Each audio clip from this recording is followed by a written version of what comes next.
resposta do ABC. Você está no canal Abelhas do Bioma Caatinga.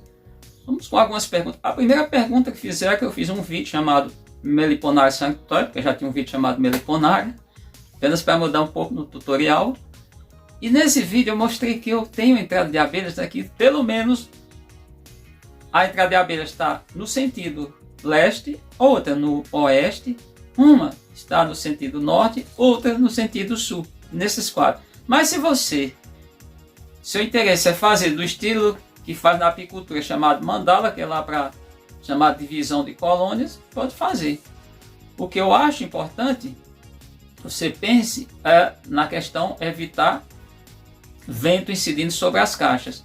Não venha comparar, falo e repito, aqui pela milésima vez, não faça essa transposição. Uma coisa é você estar criando abelhas africanizadas aqui na América, ou até, se você tiver uma raça pura lá europeia, acho pouco provável, querer comparar as aves, as abelhas do gênero Apis, com abelhas nativas. Abelhas nativas é algo totalmente diferente. Você não pode fazer incorrer nesse erro. Isso é um erro. Tá? Não faça isso de maneira alguma, porque isso é errado. Então mas qualquer entrada, não se prenda, tem que ser para o leste, tem que ser ou para o oeste. Não existe isso. Quem falar isso está falando uma tolice do tamanho do universo, ou maior, eu não sei qual é o tamanho. Outra pergunta de vocês: plástico e acetato. Se eu botar plástico e acetato, a abelha vai botar barro? Nem se você botar, nem se você tirar. Se tiver folga, ela vai botar barro, e pior do que rolou no Zap Zap da vida. Pessoal dizendo que a abelha estava enchendo de fezes de animais maiores que a abelha. Desse até de um rato, normalmente de aves, que o pessoal cria mesmo junto aos seus meliponários, galinha, cachorro, vaca, égua e outros bichos também. Os machos também, seus maridos também. Então, a caixa não é o plástico acetato, não vai ter feito nenhuma, desde que venha estar limpo. Você tem uma fonte com garantia. E aquele material não tem nenhuma substância que cause danos para as abelhas. Ele em si não causa nenhum. Inclusive são isolantes externos. Só que aquilo ali, aí complementou, botar um plástico escuro funciona de maneira alguma. Botar o EVA também não, já mostrei isso em vídeo, tem um vídeo mostrando. O EVA só funciona durante um tempo, ele perde sua validade, começa a abrir espaço ali, qualquer espaço mineral tem que ter uma vedação. Só se você colocasse uma borracha, uma borracha, eu já fiz isso, e apertasse, ficasse de vez em quando dando alguns apertos, uns ajustes, chamado de ajuste, aperto. Aperto pode ter aí vários entendimentos. Não. E o caso de você colocar o plástico preto, a lona preta, como tem falado, só vai se tornar escuro. Mas se a caixa estiver bem vedada, não vai passar, porque existe uma questão, a luz não vai ter como ter desvio, porque ali não há possibilidade de refração. O máximo que pode acontecer é a luz incidir nas caixas ter reflexão. Dependendo, as minhas sim, porque eu passo lá um esmalte. Então, guarda isso. A alimentação proteica, eu preciso fazer o quê? A abelha, quando ela der a abelha, depende dos níveis de alimentos que ela coleta. Os néctares são açúcar, são carboidratos, as flores, e também, dependendo de abelhas, como, por exemplo, as africanizadas lá no sul do Brasil, onde tem a bragatina, ela retira um algo chamado melaço. No passado, era uma preocupação para os apicultores. Esse material passou a ter um valor, não sei quanto, mas teve um momento que os alemães, foram os alemães que viram, gostaram, e aí os apicultores começaram a coletar, que na verdade é uma secreção, um exudado da planta quando é agredido por um pulgão, um outro tipo de animal. Essa planta, lá a bragatina, libera essa substância. Mas a substância mesmo vão nutrir as abelhas no modo geral, somente nossas abelhas, é néctar, que é açúcares, que a abelha transforma. Esse alimento pode dizer que é um alimento de origem animal e vegetal, mais vegetal, que é coisa produzida nas flores, está na base das flores, nectar, nas nectaríferas, e também o pólen, é o alimento das abelhas. Então, não fica inventando polvilho, negócio de milho, xarope de milho, tudo isso. O mais que você pode dar é o açúcar. No nosso caso, Brasil, a sacarose, que é um dos oligosacarídeos, na verdade, disacarídeo, propriamente dito, falando, cientificamente, quimicamente falando, tá?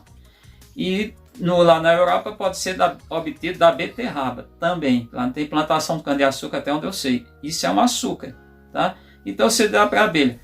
E se colocar, precisa colocar no pólen não sei o que, não. O bom para a abelha, porque aí você vai levar o que? Você vai levar os fermentadores, micro-organismos fermentadores. Quando você faz o bombom de pólen, eu tenho até aqui um pólen, mas está muito misturado, de arapuá, para poder fazer um bombom de pólen. Vou ver se eu coleto ou compro para mostrar isso num vídeo para vocês.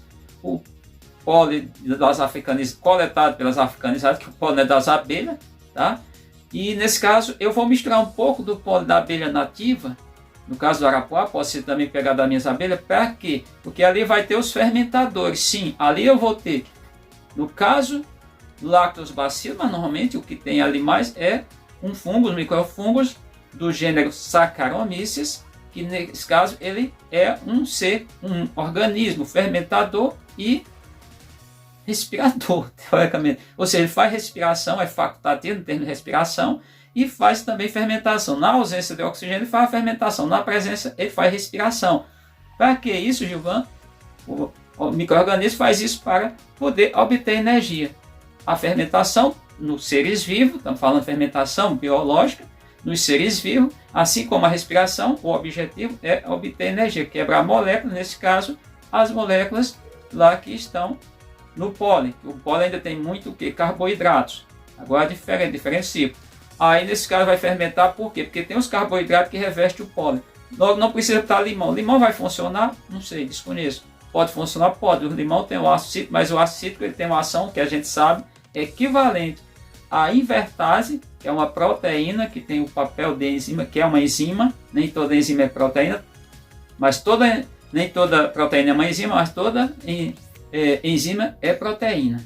Mas nem toda proteína é enzima, guarda isso. É uma coisinha, dá 10 mil anos, os professores de biologia, quando eu estava lá na pedra lascada ainda, nem na pedra polida, ele já tinha me ensinado isso, eu já tinha aprendido. Então guarda isso. Então você pensa nisso, por quê? Porque na verdade no pólen é como fosse, ele chama de cápsula, mas se fosse uma cápsula é com duas camadas. Uma camada interna e outra externa, e essas camadas são de polissacarídeo com alta resistência. Como são os polissacarídeos? Formados por monômero, um conjunto monômero. Que monômero? Glicose. Só que dá uma rigidez. Tem lá principalmente pectina. Pectina é muito resistente. Para poder a abelha conseguir o conteúdo que está lá dentro, aí tem a ação do micro-organismo. Tá? Então não precisa ficar botando isso. Então são dois alimentos que você tem para as abelhas. E por outro, para fechar, qual a melhor caixa? Não sei. Faça o que tu quiser. Aqui não estou sendo uma resposta qualquer, mas é porque eu já me criticaram muito. Eu tenho as caixas que eu fiz, caixa para um conjunto de abelha. Acredito para jati não seria, jataí não seria bom, mas para jati também nem tanto, porque na verdade ela, se for coletar mel, seria uma caixa vertical. É a caixa Santo Júnior, que é a menorzinha, pequenininha, que tem 26 interno, 26 centímetros interno, você pode fazer esse cálculo fácil, 10 largura e 6 centímetros de comprimento. O 14 profundidade. A caixa Santos, que essa é a mais, no meu ponto de vista, não é porque eu fiz, mas é porque é mesmo a mais famosa das que eu fiz. Ela tem 42 centímetros de comprimento, 10 de largura e 14 de profundidade. Isso para poder comportar bem o ninho, propriamente das abelhas que podem arranchar ali. Nesse caso, criação em cativeiro, chamada também criação racional, mas antes de tudo, cativeiro, que você pode criar as 4 mandaçaia, a jandaíra. A jandaíra que nós temos aqui na Caatinga, Melipna subnita, cupiras, tá bom? Dá para criar nessa caixa. E a Super Santos, que é uma caixa com 56 centímetros de comprimento, com 14 de largura e 18 de altura. Isso para você não ter perda de madeira. Que essa aí dá para você criar, eu acredito, todas as escapas trigona, algumas trigona. Essa aí tem um arapuá, que é criar nessa caixa, um sanharol, são abelhas bem grandes. E criar todas as quase todas as urussus, não diria todas as urussus, mas a maioria. Então, as caixas você é quem vai dizer. Ah, você quer vertical, quer na diagonal, quer, sei lá, formato quadrangular, formato hexagonal, heptagonal, octagonal, não importa o que você vai querer. Ah, se botar num cilindro. Na maioria das abelhas que tem em oco está numa estrutura praticamente cilíndrica. Também dá certo. Isso aí é você. Agora depende do seu espaço, como é que você quer fazer. Dizendo isso, a gente encerra por aqui. Você já conhece o canal.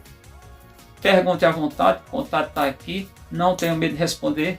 a ninguém, não tenho medo de crítica, crítica é natural, faz parte do jogo, é sim ou não, pergunte à vontade.